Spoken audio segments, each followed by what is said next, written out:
And we are on. It's always the last minute. Yeah, I'm eating my lunch, which is some peanuts, and having some limeade. And only in the chat, one eye on Boston traffic. Oh man, you need three eyes on Boston traffic. All right, so listen, the most important informational update is that I've been keeping track of all my golf scores, and I'm currently standing at a 19.3 handicap index, which is pretty good. I'll take it. Well, I mean, hang on, it's not about good or bad or whatever. It just means that I'm hitting for every really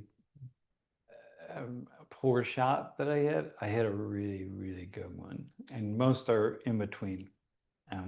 So yeah, so that feels pretty good. It makes golfing more interesting. Well, it makes it just more, it's more fun when you hit a greater, as you hit a greater number of like shots, kind of where you want them to go, more or less. So yeah. Yeah, no, I'm not taking mulligans. I usually have not for these when I'm keeping score. So I usually will. Okay, so here's a typical round for me. Well, no, my putting has improved. Okay, because I've been golfing with Lori, and Lori and I have this thing where she just putts. Look at me. She can drive. She caddies. She um, has gone to my lessons, so she really listens to what I need to do and what I'm not doing. So she's able to really observe me well, which is so important because I can't sometimes taking video of me and that kind of thing. And so she putts with me,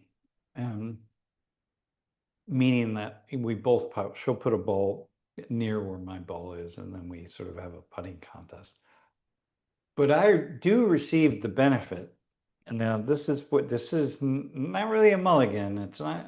I often receive the benefit. No, hang on.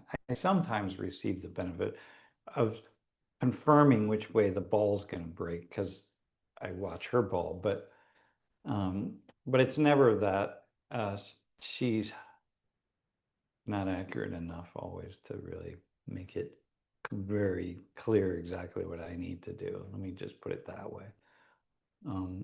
And so I have that, and often I'll if I will hit a second ball or a third ball sometimes, but I don't use those balls. Like if I don't hit a ball the way I want, I'll play my ball, um, but um, but I hit multiple balls, but I don't use those. I just confirm sometimes. So anyway, I'm playing my score. So I would say it's a very accurate handicap. And mulligans are balls that you hit when you do a mulligans are do-overs, essentially. So, oh, I have been playing off the front tees, not the most front tees like the red tees, but definitely I'm not. I'm only hitting my driver like on average about like 160. Sometimes if I really nail it, I'll get it to 180. But it does mean I can't play the back tees because it's just too far for me. I can't even get close to hitting par. So, but yeah, but I've been playing almost every day, hitting balls at some level. So I've really improved my game tremendously, pretty quickly. So anyway, that's pretty cool. All right, man. So I've been watching the news here. Just so many things, man, are happening that I just thought I would feel like commenting on because it's like, oh my gosh. So here, hang on, I'm going to share my screen and we'll see what happens. Yeah, there we go. Hang on. I'm just right now, I'm just going to use the New York Times because it's kind of, I'm not going to do any opinion stuff. The opinion stuff doesn't matter. I'm just going to look at these things. So I haven't seen the articles, so I'm going to kind of read through them because it's really interesting.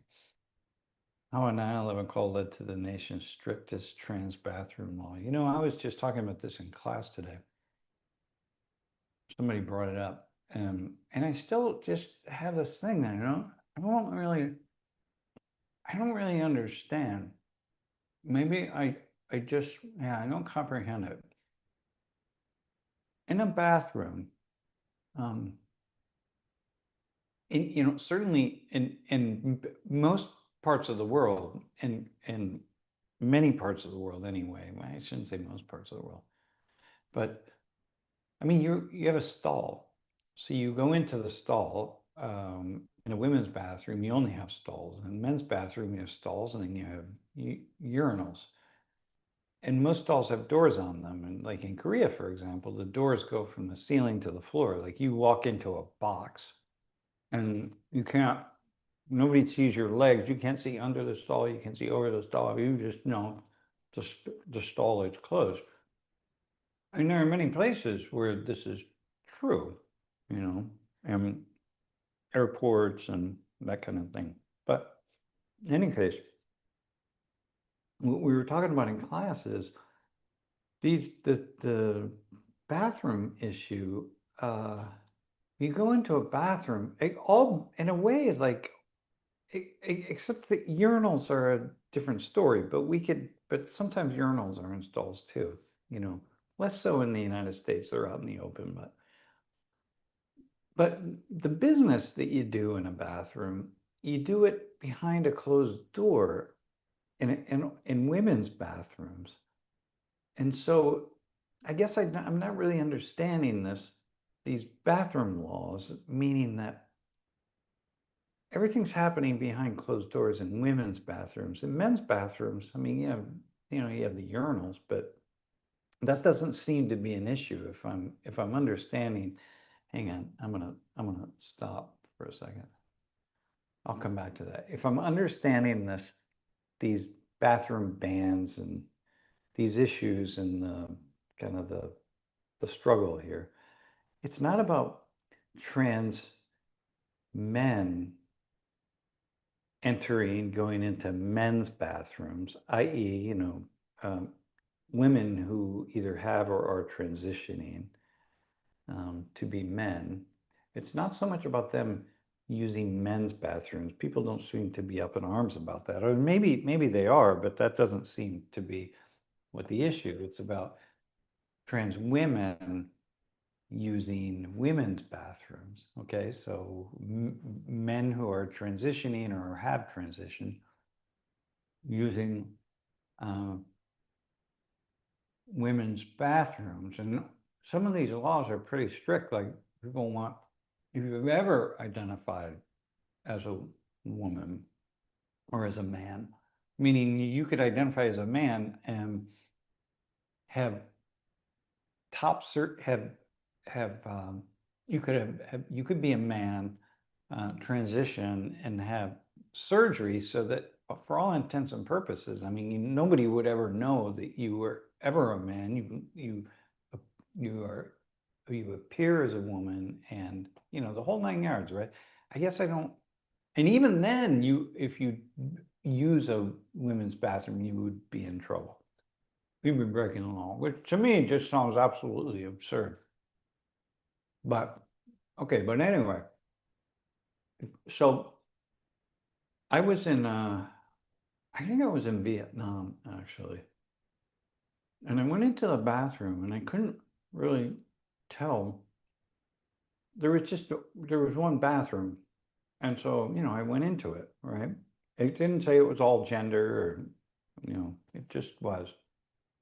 And I went to the bathroom, um, and all I saw were these stalls, and the stalls were like doors. They were floor to ceiling. So the door, I could see a little green marker, and so I opened it up and I went inside. And I mean, I opened it up, there was nobody in there, so I went inside, and and there were no urinals in this bathroom. It was,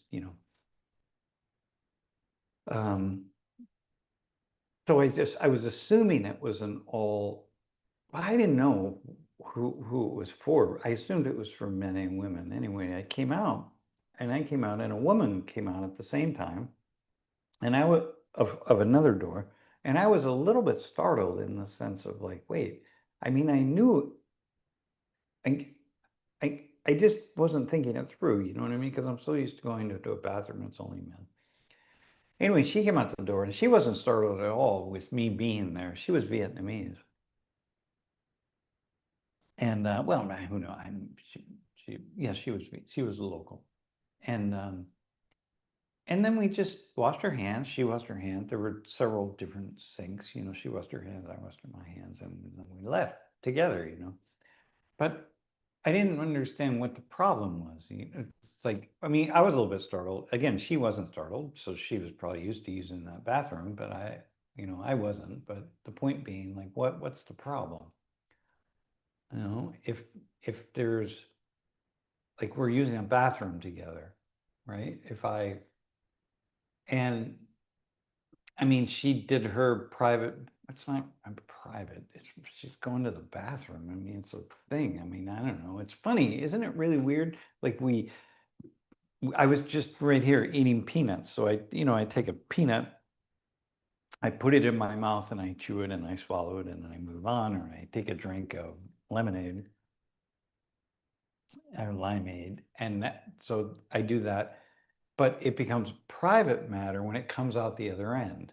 When I'm urinating or defecating or something, and like, I mean, obviously, because I'm doing that through my genitalia, but still, even then, it still is. It's I don't know. There's something. Life is very odd how we do that. How we just divide things up, and then once we make some kind of strange agreement on it that genitalia are not to be seen by people, which to me is I don't well I don't yeah I don't know, I don't get that. I mean, I get it, I understand sociologically, but I've been on nude beaches, and so like said, it's just so normal, and it takes a little bit of time to get used to it, but once you do, it's very normal and natural. And Matt is in the chat, so Matt will remember our experience of the spa in Korea, whereby he came to when he was in Korea, he came to visit me, and we were at my hotel. They have a spa, and it's men and women are distinctly divided there, so there are different baths with different water temperatures, and then a sauna and a steam room and different things, right? But you take your clothes off and you go into the and you use the spa, but you put your clothes in a locker room and you're completely naked, and you can use a towel if you want, but nobody does. I mean, and then there are robes that you can put on, but you're gonna go in the bath. So I mean, well, the first thing you do is take a shower and just clean yourself off completely. Um, and then you go in the bath, and then you come out and you take a shower again usually. But everyone's walking around naked. I mean, that's just how it is. So Matt, I said when he came to visit me at the hotel, I'm like, dude, we're gonna go to the spa. But in the strangest thing that happens when you're at one of these spas is taking your clothes off and standing naked in the locker area. Because when you're out in the baths, that's one thing, but it's like removing all your clothes, and there you are in a locker room. So if you're used to using a locker room, you're not used to being naked and then walking around, and there you are. So, and then you start to Matt says, I saw things. Yeah, you do see, especially because of this spa, the majority of the men are my age or older. You know what I mean? And so it's just a thing. You just get used to it. You just get used to being naked, and after you visit the spa, several times, or in my case, dozens of times, it's nothing at all. You don't. But there are some things that it's tough, man. Old man. Once you get to a certain age, uh, it just the bodies are works of art. Let me just say that, man. Bodies are works of art because gravity and time are the artists, and they do some pretty fascinating and interesting things to bodies. And then, the artists of the surgeons, right? Because you see all the different people who have had different surgeries and so on. So it's really see the scars. And, yeah. So anyway, Matt, I'm like, you got to prepare for this. Okay. So going back to bathrooms. So I'm been thinking about this. What we were talking about in class is like, well, look, if someone, what's the problem, right? If I if I'm a straight man, as I was in this bathroom in Vietnam, I also had another experience in Canada. It was very similar. That one was marked men and women, and the same stall thing that were floor to ceiling, right? And so I went in, and I knew there would be other women there, and I had a very similar experience with going in, and there were a couple of women in there. And for me, I wasn't used to that, although we do have a couple multi-gender bathrooms here on the Penn State campus that are more than just a single, toilet and a sink kind of thing. So you don't know who you're going to see in there. Okay, so anyway, uh, if someone's going to be attacked or something like that, I don't know, right? Well, first of all, you're never going to see anybody's genitalia because they're in stalls. Unless they open the stall door and they come out and their pants are still around their ankles, which nobody does, uh, you're not going to see anything. And if someone's going to attack somebody else, well, if you're going to attack them, nobody's going to not go in the bathroom. If I'm going to attack a woman in a woman's bathroom, it's not going to stop me that I see the sign on the door that says women. You know what I mean? I'm gonna go in the bathroom and attack somebody. Like that's not gonna stop me. Like, oh, I'm a man, I'm not allowed to go in here. Well, that's the whole point of it. So I guess I don't really understand this stuff. I don't understand what these bathroom bans are, unless it's just a bunch of political what do you call it? Upstand, not upstanding, grandstanding.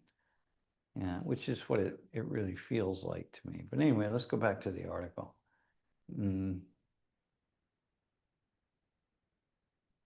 Well, you can replace all of the bathrooms with single bathrooms, but that's expensive. You need a lot of space for that. So the easiest thing would be to have one room with lots and lots and lots of stalls. That's where you gotta get the greatest bang for the buck, so to speak. All right, so this is how a 9/11 call led to the nation's strictest trans bathroom law. Sandpoint, Idaho. Oh man, Idaho. Idaho is one of those places that increasing is either extremely right or extremely left. After a community panic. Okay, when I see community panic and a rush to legislate, I know like this is quite problematic because the most thoughtful brains in the bunch are not happening. Two women, one transgender, one who identifies with their biological sex, interacted for a few moments on an otherwise ordinary day. The encounter took on a life of its own. People call it the incident. Okay, here we go.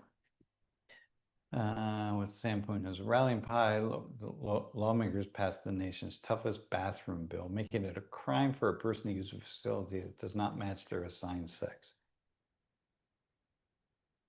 So maybe if you transition over and you reassign your sex, then you're good to go, right?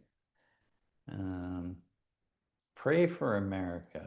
Here's a church in Looks like a house that somebody put a little steeple on top, and now they're calling it a church. We want to prevent all the bizarreness and keep our state normal. Well, dude, Idaho is definitely never going to be normal. That's the nature of being Idaho. Or, yeah, okay. Talk about this, that. Okay, let's actually see what happened here. All right, here we go. The protester. Oh man, why is this? Look at this. This is great. Oh my God. You gotta love protests. Look at this guy in the back there. I love The Office. There's Gilligan. No, it's the skipper. All right. Okay. Well, we didn't have any state laws that protected people based on their gender identity or sexual orientation. So you could get married, put a picture of your spouse on your desk, and be fired for the next day. Yeah, which is kind of a thing, right? It's, across the nation. I mean, it's quite possible it's continuing to without legal protection. So that's a bit of a kind of odd. All right, hang on. Who's this guy? Yeah, it doesn't really matter who it is. Okay. The incident unfolded when Jennifer Hook, a staff member at the YMCA, saw a transgender woman. So this would be then a woman, a human being who was born as a man who now identifies as a woman. Okay.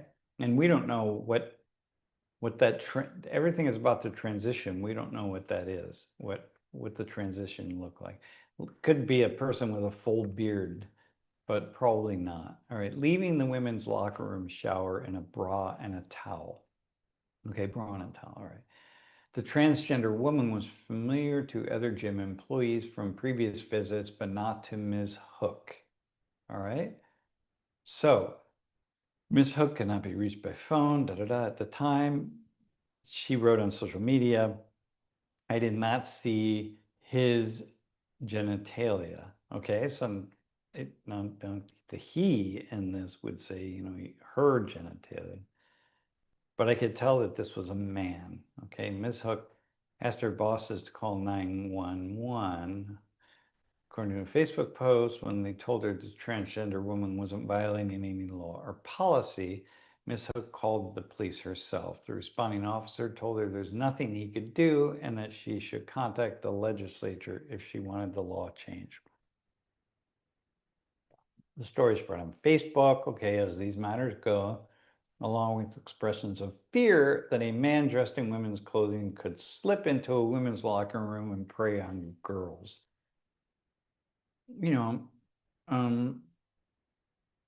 Again, I'm just not, I'm not, I don't, could slip into and could prey on girls. Okay. I just can't get past the idea that a man who wants to prey on girls is going to prey on girls. It's not going to stop and bother to dress up as a woman. And what does that mean?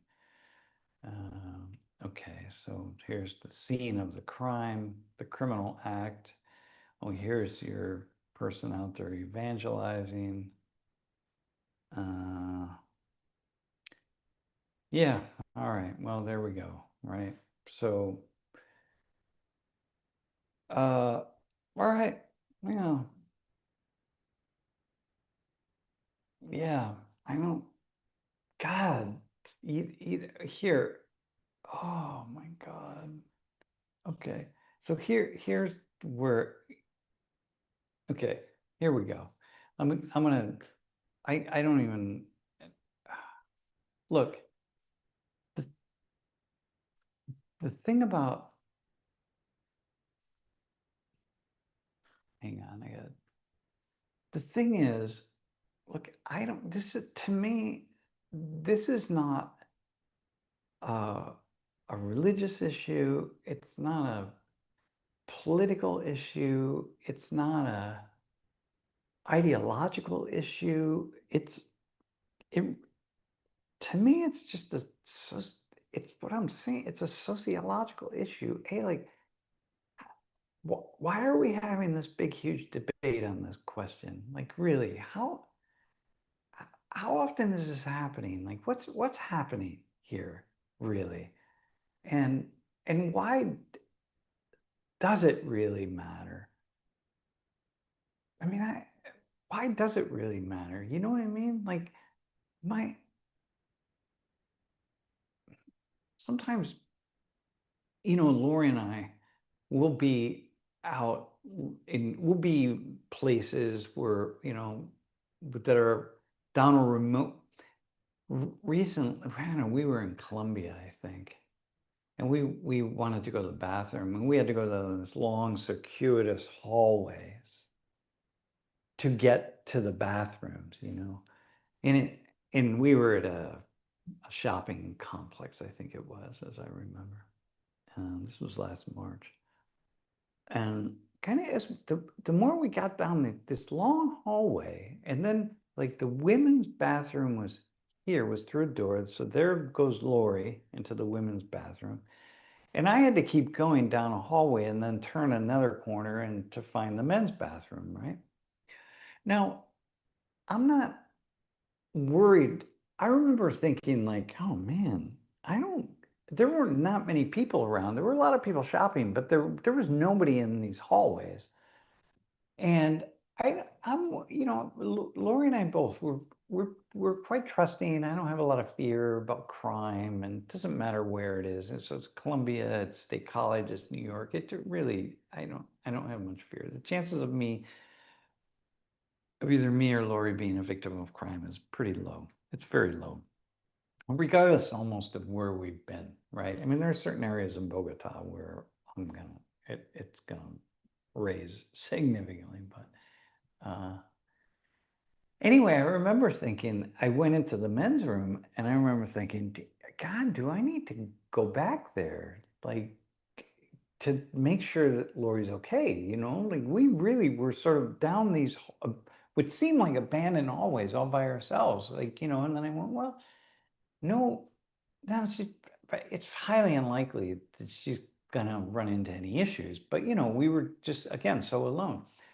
I wasn't thinking, oh, there might be a trans woman who's waiting in there, who's gonna attack her. Anybody who's gonna attack her in this bathroom, it was they were big bathrooms. It wasn't like a singular bathroom.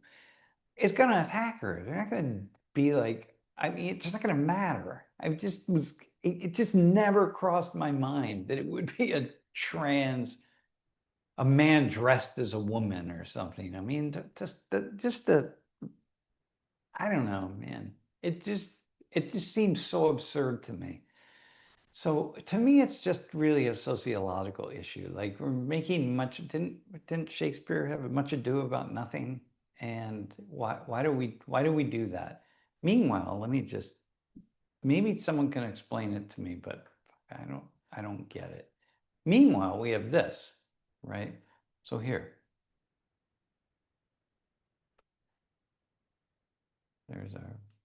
breaking news, right?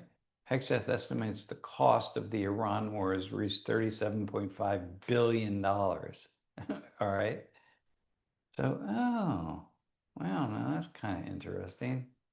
$37.5 billion. The Iran war, the war that we're clearly losing and that's not going to go away. And the only way it's going to go away is for us to decide that we've won, to hear from our current administration that we won the war when in fact we haven't. And then I come down here and I think, oh, here's this headline. That's the headline. And that's the one you want to pay attention to right there. Okay? This headline. And this story, like, this is it. Like, you want to be like, yeah.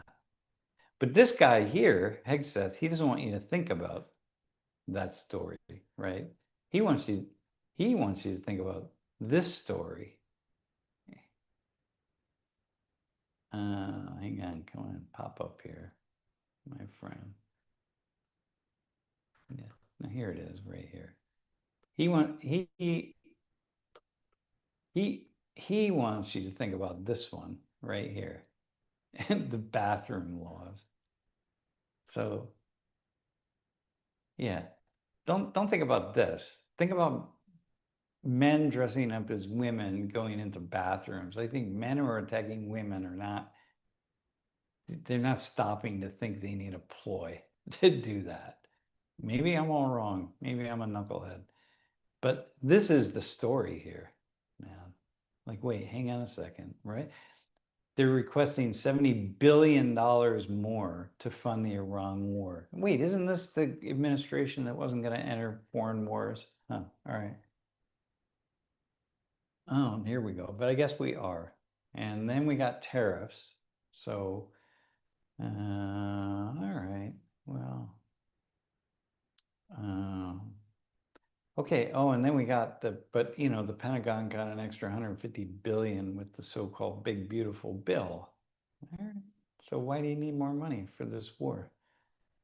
Yeah, here they are, just look at, they're all pointing their fingers at one another. These are the people representing us, right?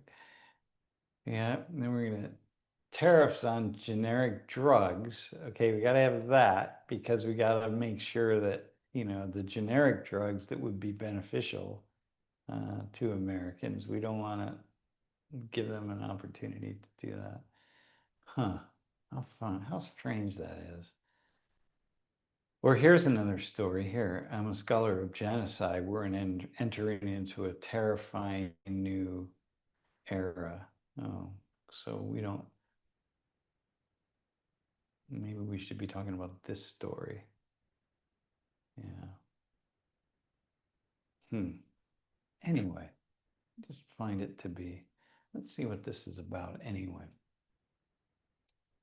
How do genocides end? In most cases, there are two options. Either the perpetrators accomplish their goal or a military force stops them and accountability ensues. Yeah, all right. What's the new era that we are headed into? We've seen unfold in Gaza, where Israel stands accused in the International Court of Genocide. It's a future in which other nations or leaders may have an incentive to pursue genocidal policies, knowing they will not only get away with murder, but it may also benefit from it. Oh, wait, let's see who this. So this is Omer Bartov. He's this Jewish, I think he's Israeli, actually, scholar. He's the one who's been calling Israel's actions in Gaza genocide, and different. I mean, he's been sort of putting that label on it, and kind of going against some other scholars anyway. So in Gaza, they killed at least 70,000 people, as admitted now by the Israeli military. So now, if I'm reading this myself, now this guy is a scholar, so he's hang on. So I know that. I mean, I'm a professor, right? So I think about the professors who I'm following. This guy, he's a professor of Holocaust studies and genocide studies, right? He says, hang on, professor of genocide studies. So I'm generally gonna be thinking. Hang on. Yeah, I'm generally gonna be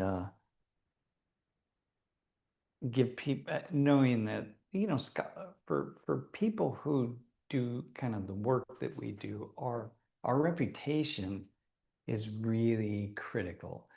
And for somebody like him, it's the reputation of other scholars. It's a fairly small field of genocide studies around the world. So people know each other. They go to the same conferences. So they're sharing books, they're sharing research articles. It's like your reputation among your peers is really important in big fields where there are thousands and thousands of scholars studying similar things, that your reputation, it matters, but it doesn't matter in the same way that this guy does. His reputation is. So when he says, okay, well, Israeli political and military leadership conducted an operation in Gaza that killed at least 70,000 people, has admitted now, I'm going to go there because I want to be like, wait, hang on a second, who's saying the 70,000? So Israeli military reportedly acknowledges. Okay, now hang on. Now this is a CNN story that says reportedly. So either they did or they. Anyway, okay, this is an issue, right? Meaning like a thoughtful approach, not just people who are just not. This guy I want to pay attention to. Like he wrote an article actually in the New York Times Magazine, a long article about this, and I read it pretty carefully because I wanted to understand what he was thinking. Because somebody who goes against the standard way of thinking about I mean, who walks in the middle of such a heated debate like this, where Israel's action is genocidal or not, and to use that word, man, I am just not. I'm very careful about using words like that about anything. It doesn't really matter. It's just very, very careful. Like racism, like to call somebody's actions racist. It's like, I don't know what that, I'm often not even certain what that means anymore.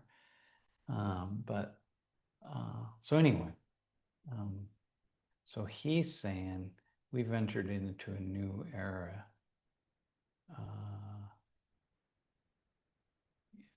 The new era, I guess, is where we just play with words and we don't use those words, no longer have meaning, and then nobody steps forward to stop actions that are happening around the world, you know. Yeah.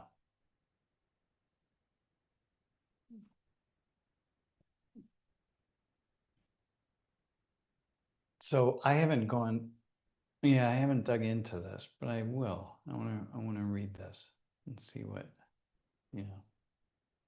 It's very, what I think what we miss in a way, or what I miss, or what I see is that there's the arguments and the debates that happen in the public sphere, and they often happen by a wide range of people who just throw words around. But then there are debates that are happening behind the scenes by the thoughtful people who are not just throwing words out there, but actually looking very carefully at the policies. And those are the ones, and those are the conversations, and those are the people that I'm always trying to kind of drill down and understand, you know, what they're saying and what they're saying behind closed doors, you know, including here in the United States. You know, you have the things that are happening, and you know, Donald Trump is really quite well known for just making these bombastic statements. God, oh, geez, sometimes it's just holy shit. But then behind closed doors, people are thinking like, all right, hang on a minute. What do we really need to do? Maybe that happened with that trans bathroom policy. Maybe like they brought together behind closed doors a bunch of scholars on this to say, look, let's really think about this. Like let's forget about the politics. We're not going to do any public hearings. We don't want to hear from the average citizen what they think. It doesn't matter, and we're never going to get to the best policy by listening to the average citizen. We're going to get to the best policy by bringing together a small group of really reasonable, thoughtful people who can help us think through, do we need some kind of bathroom policy related to people who identify as trans? And let them make that decision. But that's not going to happen on the world stage. Similar to this, but that's why I'm so interested in this Bartov. All right, so, all right, well, that's my, yeah.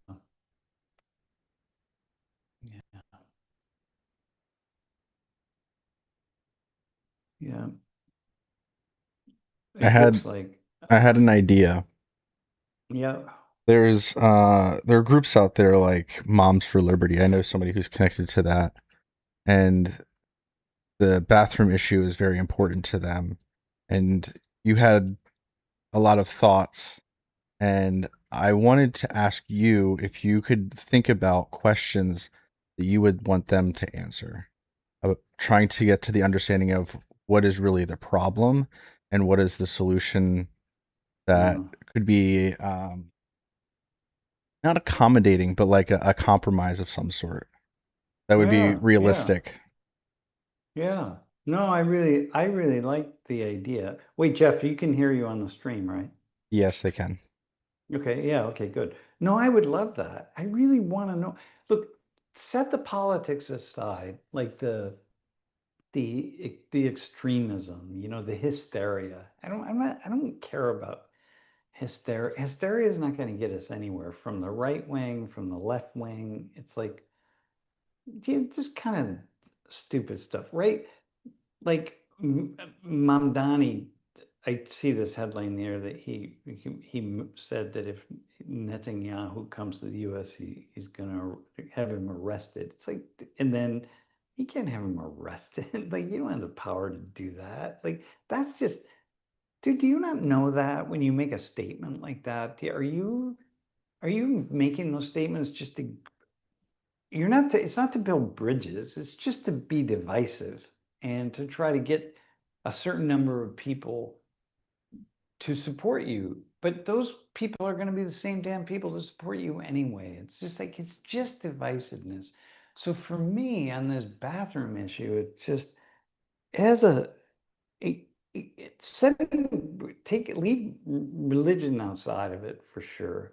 I want to know in all practical terms, given certainly how often this is happening, how often it's a problem. It's like, well, what's the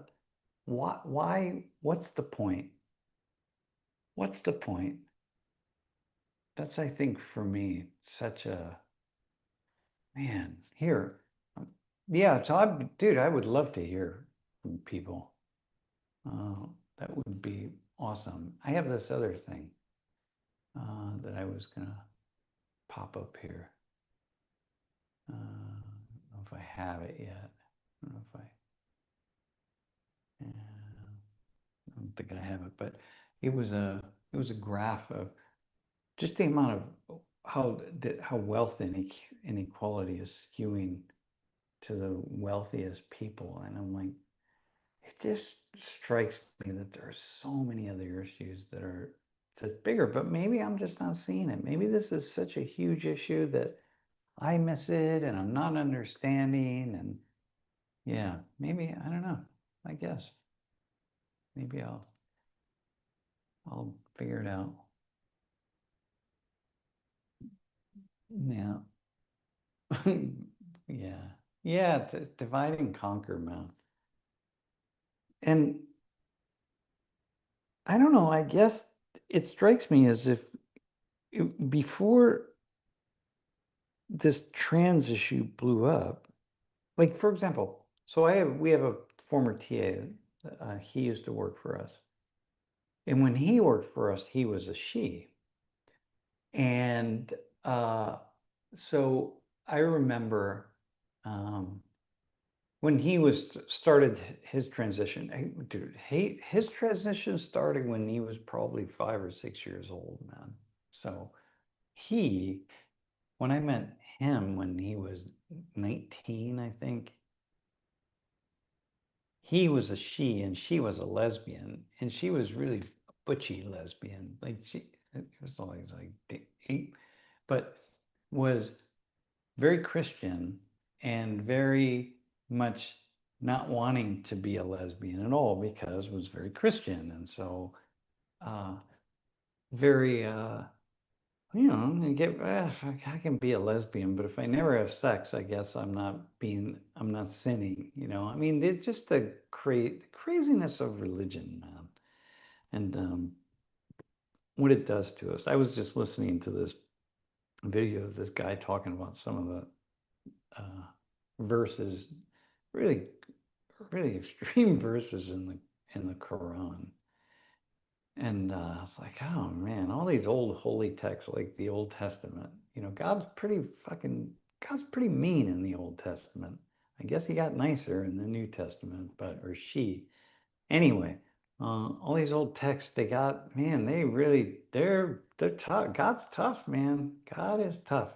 So anyway, so she as a lesbian was really just trying not to sin and so trying not to be a lesbian, and so it was just a long story of trying to find ways to synthesize, to justify or accept being gay, being a lesbian with Christianity, right? And being a moral, upstanding Christian, right? And which, some people might say, well, that's not possible. Well, neither is being a moral, upstanding Christian and cheating on your taxes. You know what I mean? Like, so, or buying a lottery ticket. Buying a lottery ticket is gambling. So make sure don't, if you're Christian, make sure you never buy a lottery ticket because that's sinful. Or did gambling suddenly, is that okay? I don't know. All right. So, I will say that so somebody said that God is the same in the Old and the New Testament, and that's true. God in the New Testament still allowed for slavery and gave rules for how to own people in perpetuity forever. yeah. Also, Did the the thing that Wait, you did God in the New Testament though call for the genocidal treatment of entire communities of people, or was that just in the Old Testament? you could probably find something like that in the Book of Revelation, Oh, all right. Well, potentially. whatever. The point being, if you read this guy was reading stuff from the Quran, and I'm like, oh my God, this is like, ooh, pretty mean. But then you could turn around and read the Bible. It's the same thing, man. The other It's thing you just easier mentioned, when it's somebody else's religion. yeah, that's true. Yeah. The one of the other things you mentioned was the gay Christian community, and well, I can be gay, but like as long as I'm not acting upon it, then I'm fine. David Archuleta, who is a musician, wrote a book recently and has done a ton of interviews over the past year. And he explained he was a Mormon growing up, and Yeah. he kind of went through the same thing where he was talking to his bishop, and but he was also getting preferential treatment because he was like the poster boy of the Mormon Church in Hollywood for like 2 decades. So they were like, well, yeah, you can like date a man and you can kiss him, but you can't like have sex with him or like fall in love with him and marry him. And then he was like, well, if the church is okay with this, then why aren't we telling everybody? And he was like, and then I realized I was getting special treatment, but they were not okay with any of Oh, it. They right. were just trying to keep me in the good graces. But I think it's fairly common in the gay Christian community to like have that view where as long as I'm celibate, I'm Yeah. fine. Yeah, I think I've certainly my whole life I've heard that from gay Christians. Um, yeah, which is just it's mind blowing to me. The whole thing is life is mind blowing to me. But okay, anyway, going back to my former TA. So so anyway, um, she transitions to he, right? It was pretty. It was a long time coming, but it happened fairly quickly. Top surgery happened fairly quickly, and then it more slowly went from there. But it was like there was not a question. By the time this happened, it was like, yep, okay. But I remember um, having conversations about, all right, so because no, he was gonna start going to men's bathrooms, and I talked to him really last time a couple of years ago, and I'm like, did anybody ever mistake you for a man in a bathroom? It's like, no, man. Once he crossed over, once he's made that transition to say, okay, I'm going to start living as a man, um, nobody ever mistook him for not being a man, and you wouldn't have anyway. I mean, years before this, most people thought he was a man, but in any case, I remember uh, we just do. asking me, all right, man, when I'm standing in a urinal, what am I doing? And I'm like, well, all right, well, here we go, man. So we're standing in a urinal. So, we were practicing, like, and I'm like, well, this is kind of how it would be. And it didn't take long. I mean, he got it. But the point is, you go into a men's bathroom, like don't really know. Like what, how do you act? Like what do men do in bathrooms? I've been doing it since I was as young as I can remember, so really my guess is quite fascinatingly so that the vast, vast majority of people who transition, that's their experience. And so all of us have encountered people in bathrooms in these private spaces who have who are not living as the sex, gender sex, but I'm going to say the sex that they were not that they were assigned, right? And they're not currently living, and so there are people who are all around all of us, and we don't know, and it doesn't matter. So when I see a story like this out in Idaho, it just strikes me as being so like, oh God, just so. So anyway, Jeff, um, dude, I sit down uh, when I at the toilet bowl because I have a bidet. And we keep, even in the summertime, we keep the seat just a little bit warm. And it just feels nice to sit down on the bidet. So anyway, that's me. And but yeah, so anyway, that's it. That's life. So it's pretty fascinating. Yeah. Yeah, the tangents going for this stream are mind blowing. If you're talking about my tangents, definitely. We, it's best to be celibate, but if you can't get married, that's very funny, actually. Yeah, get married. You'll be celibate soon enough. Yeah. I don't know, man. I'm just, well, if I stand to pee, I always clean the seat, even and definitely in public spaces, man.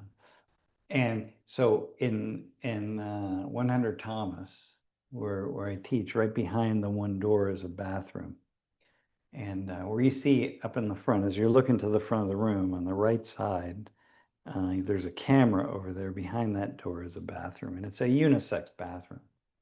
So before class, a lot of students figure out that it's back there, so the students will go back and use it, and I always use it. But the team does. I don't like it when students use it because when I need to go like right before class, I'm like, dude, I got like class is gonna start in 3 minutes, and I got to get to the bathroom, and I go and it's locked, and there's some student in there. So, but so I never announce that it's back there. The point is, but sometimes I go back and I use it, and there's urine on the seat.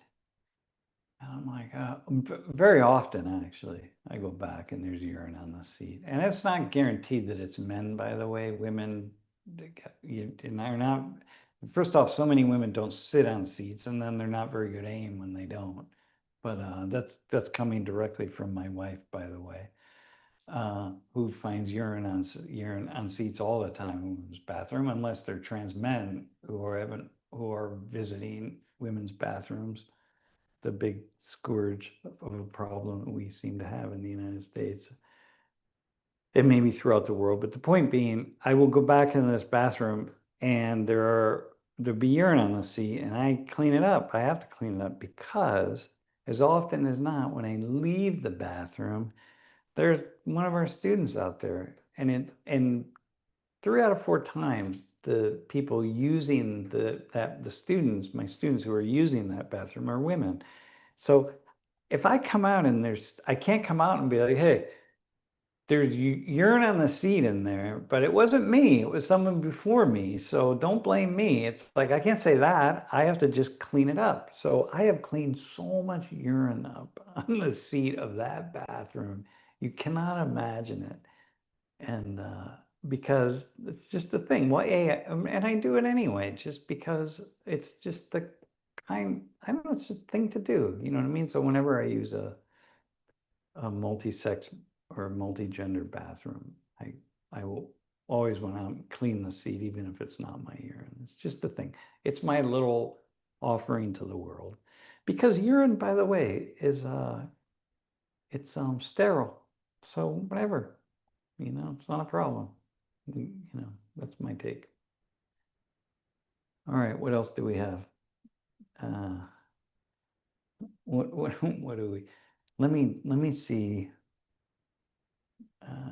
What else we have in the world?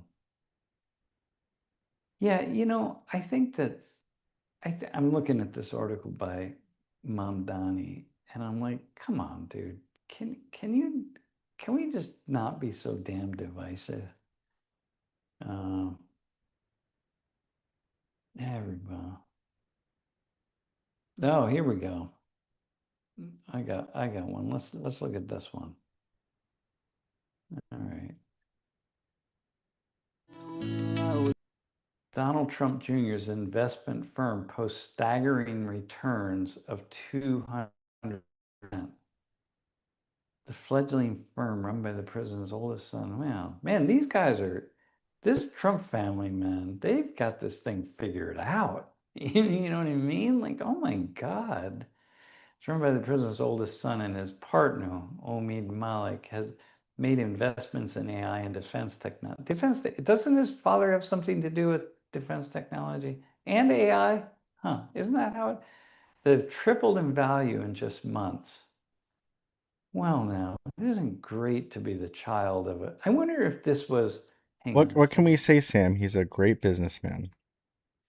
Dude, if this was um, Biden's kid, what did Biden's son, how much did he make? Or if this was, I just find this to be this is so crooked. These people should be in prison, man. Wow. Okay, in the case of Polymarket, okay, hang on. President's son told, okay, Republican National Convention was wrapping up in July 24. Republican heavyweights crowded into a rooftop bar with views of the Milwaukee skyline. Trump Jr. made a beeline to a man in a black t-shirt. Shane Copeland, 26-year-old founder of Polymarket, the prediction betting market betting site. The president's son told Copeland he was impressed with Polymarket and how it gets results. Not the polls reflected that he was hearing from voters about his father's prospects of returning to office. The rooftop meeting marked the start of a lucrative relationship, showing how Trump Jr. and his business partner Malik invested in a company whose fortunes could be affected by Donald Trump's policies. Oh my gosh. A scenario that has played out repeatedly as their investment firm, 1789 Capital, has grown. In the case of Polymarket, the government had banned it from taking monetary wages from U.S. residents, but last year a federal regulator granted it an operating license in the United States worth $300 million. When 1789 invested, the platform is now valued at $15 billion. Oh, well, now look at that. Huh.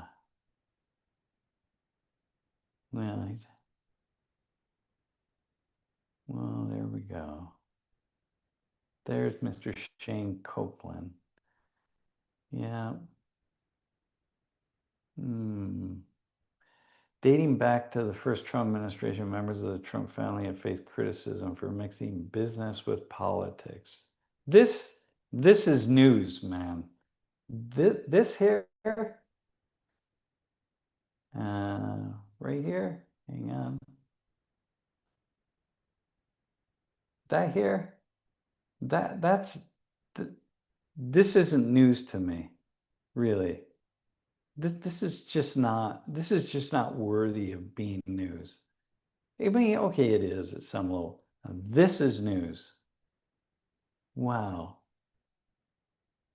It now oversees, so just 2 years ago, 1789 Capital managed a few $100 million. It now oversees more than 3 billion. Well, look at that. Huh. It's great, great to be. Look at these guys. This, these, this is this is crime, man. Okay, this is crime. Here, let me show. Yeah.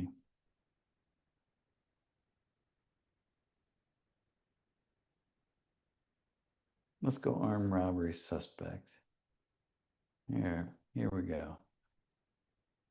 So there you go. Look at these two guys, right? Moses Martinez, Frank Maldonado. Don't know who they arrested, but whatever. This is San Jose, California police, right? These are, well, these guys, they're stealing so much more than these guys. And holy smokes, man. This is unbelievable. Like, okay, oh, here we go. How about these two guys? Here we go. Suspects in Central Florida armed robberies. These guys, they've like taken a few $100 million and turned it into billions. Yeah. How does that happen? Here we go. How's this happen? This guy here, Kushner, he's over negotiating the Middle East for us. Oh, okay. God, this is unbelievable. But these guys, make sure we throw them in prison, man. Yeah. I find it, yeah, God. But here's what we need to do. We need to make sure we keep the trans women out of women's bathrooms. Just whatever you do, make sure you do that. Yeah, because that's and make sure you throw these other two guys in jail. Who are they? Yeah, what's their names? Robert Sweet and Markel Key. Make sure we put them in prison and don't let them out. Yep. But everybody else, they're all right, man. Take your hundreds of millions and your billions of dollars and just walk away and live a good life. God, man. I guess there's something I'm not something I'm not seeing here. And like you can't you can't, and we can say like, yeah, well, all these politicians do this. No, they don't all do this. They don't all do this. And we have just now reached a new level of greed and corruption. And they're not all doing it, man. And so this is yeah, just disturbing, man. God, it's so disturbing. Yeah, so what's worse, genocide, pedophilia, or political corruption that profits off of war and death? It seems like God, the crazy thing is, and then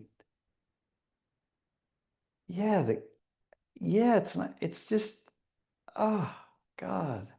The one that's worse, the one that's more problematic is the one that we don't look at. That's the one that's what's most problematic. It's like, for example, and when the Catholic Church got called out, it wasn't that it was on one hand that it was happening, but on the other hand, so we're going back, 20, 25, 30 years. The fact that it was just denied, that people refused to look at it, and it was covered up forever and ever and ever, right? That's what's the most disturbing piece. Well, the fact that it existed was disturbing, but the fact that it's just covered up, and that's like this stealing billions. It's so much easier. It's less of a crime somehow to steal billions. Like, how do we work that out? No one ever asked. So we've got, you know, Elon Musk and the fact that like this connectivity to the US government and the space race and one thing after another. It's like all this connections here, and then suddenly, we go public and the guy's worth $1 trillion or whatever. It's like there's no connection there at all. Nobody makes those connections. It's just not nobody. I'm making the connection, but who listens to me? Yeah, yeah, yeah. Anyway, yeah, it's real.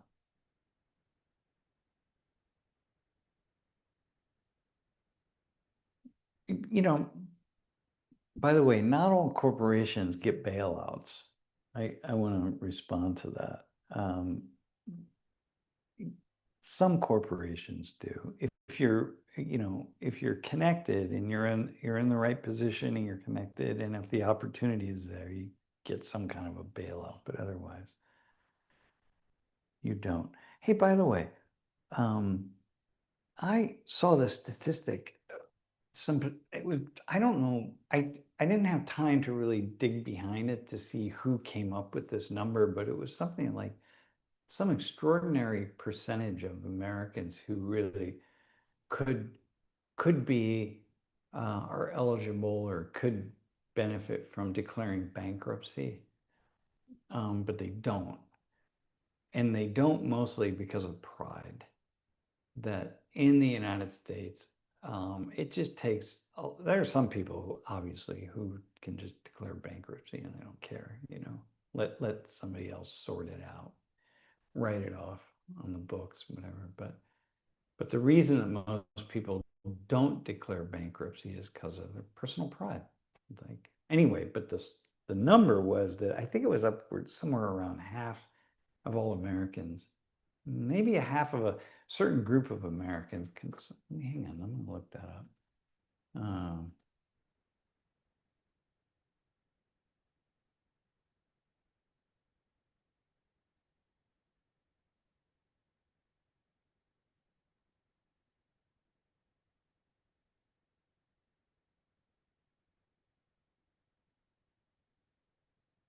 Hang on, 1,500 Americans.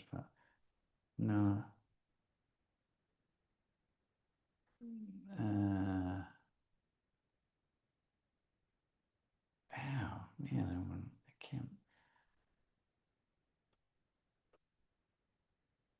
It's such an it really.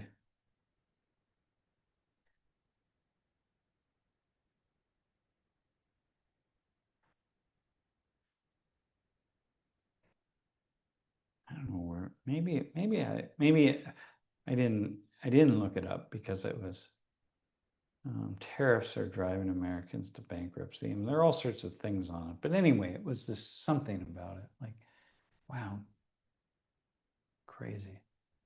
Okay. Uh, yeah, it really is. You know, when you have an extraordinary amount of money, you place yourself in situations where you can, use and you just give access. Not everybody. See, that's the thing, man. Just some of these financier people, they just are in, they just live, they have access in a very, very different kind of way. Yeah. Ah, fuck. I don't know. That's just why I golf, by the way. Just let me golf. Let me not think about it, and I'll do my thing. And yeah. Hey, anyway, on a very different note, I watched the finals on Sunday, the FIFA finals, the game, Argentina and Spain. And then after it was over, I watched for maybe another couple of minutes the celebrations, and then I left. I was at my neighbor's house. But then the next day, I started watching all the video about of the Argentinian players in the conflicts between the Spanish players and the Argentinian players, and it looked like it started with really one Argentina player. But man, it was crazy. Uh, so it was very great game though. Really great game. Well, it actually wasn't very good. Well, I mean it was, but the fact that Argentina had one shot on goal in all of that in how many minutes? 2 hours of play, man. 120 minutes of play. They had one shot on goal. Actually, 120 minutes. It's like 135 minutes. So, yeah, crazy. No, I guess it would still be 120 minutes because the extra time is extra time because it was time when they weren't playing. So, yeah, yeah, really wild. Uh, um, yeah, I don't. The thing about the Nittany Lion Club, I don't think even me, I can't. There are certain clubs that I just wouldn't. First off, I don't want to be a member of a club that would accept me as a member. All right, so we'll start right there. But it's not Groucho Marx that said that, and yeah, it's not money per se. It's not about money. It's not about wealth because I'm a very wealthy person from the perspective of the world, extraordinarily wealthy. But it's just some people with extraordinary access, like these folks, and financing and using their insider information to get so just grotesquely rich. Uh, yeah, it's just damn, man. And then not talking about it, us talking about other things, and then yeah. All right. Well, okay. So we're at 419, 420. Let's um, hey, by the way, I did see about that game that something like 60 million Americans or something tuned into the game, which is I think is what I read.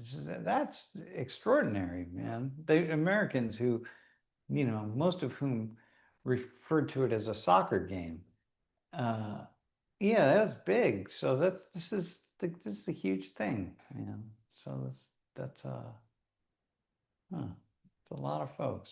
So we're catching on eventually. All right, man. Um, hmm. I don't, by the way, I don't think it's not the love of, maybe, so, I don't know, maybe it is the love of money is the root of all evil. Maybe the, the love of something. Uh, it, it does, it does seem like it, right? You don't, yeah, it does. It seems like there's something there. It's really difficult to not just step forward with one's own, with whatever it is. It's hard. It's hard to turn away from that.